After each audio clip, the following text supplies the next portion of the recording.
But first, Melbourne is known for its coffee culture. The only problem is who can afford $6 or more for a latte these days.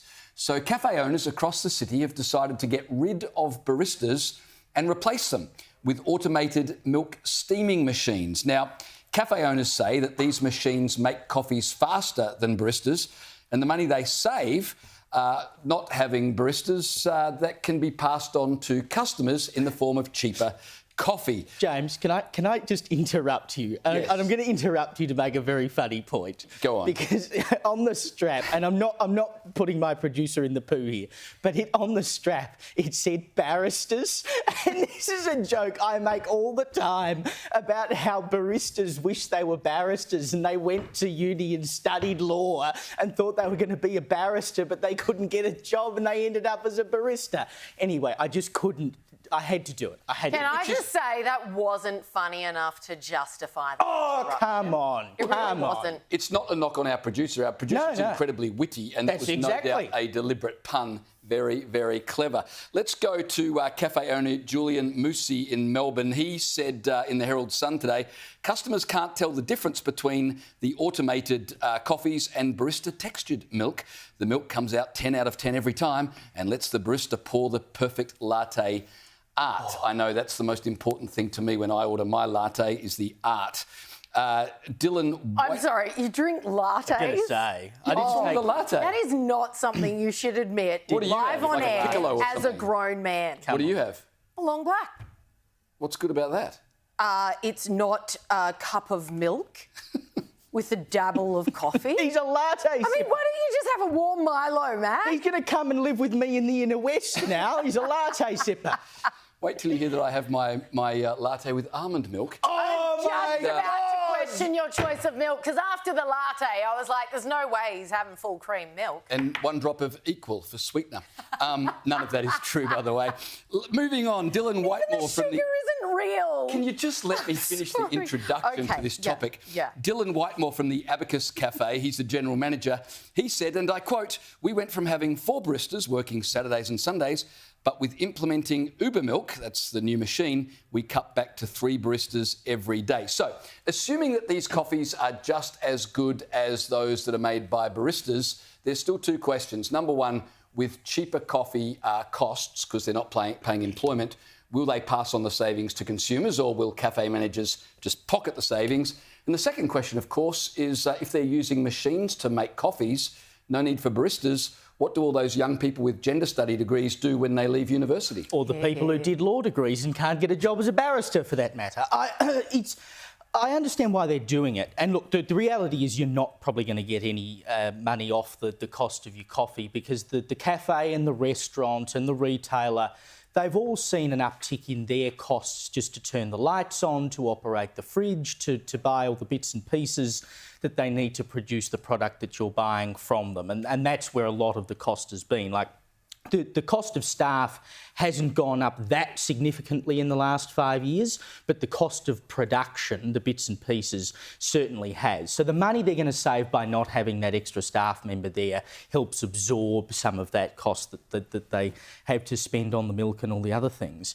But it is kind of scary, and I know that a lot of the world is mechanised now, but it's another job that someone is not going to be able to have. And I don't want to say that baristas, are unskilled, because they actually do go and do training and whatever to do their jobs, but they're not rocket scientists, right? And it is a job that an ordinary person without a uni degree can go and learn the basics and go and do it, right? It's a job that a teenager can do, and it's taking away those basic sort of jobs that a kid can go and do on the weekend.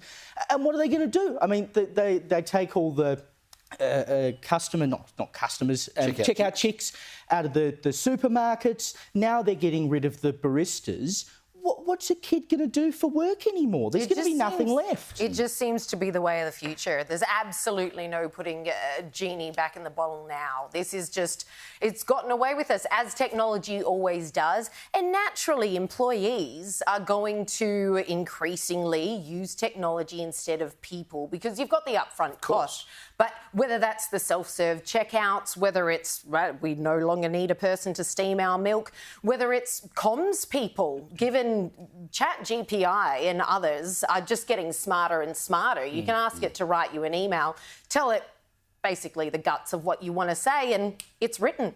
So this is alarmingly fast, but I can't see it giving up anytime soon. We've talked about driverless cars, the way of the future, how many tens of thousands will that put out of work? I still remember reading a report back in 2019 where self-service checkouts were oh so new and everyone was like, what is this gadget and why am I working for the supermarket for free? But I'm still waiting for my invitation to the Christmas party, by the way. All that work I've done for Coles, where's my reward? Not even a snag. Well, you ask where did all those checkout chicks go? Well, they're now all working as security guards in the supermarkets because shoplifting is through the roof. That's now they're true. using self-service counters. Up 17%. But just back in 2019, 75,000 checkout chicks or men were out of work. That was a UK report, but I still remember reading it at the time and just being like, we're done for now. Like, this is just going to continue. Job after job is going to be erased.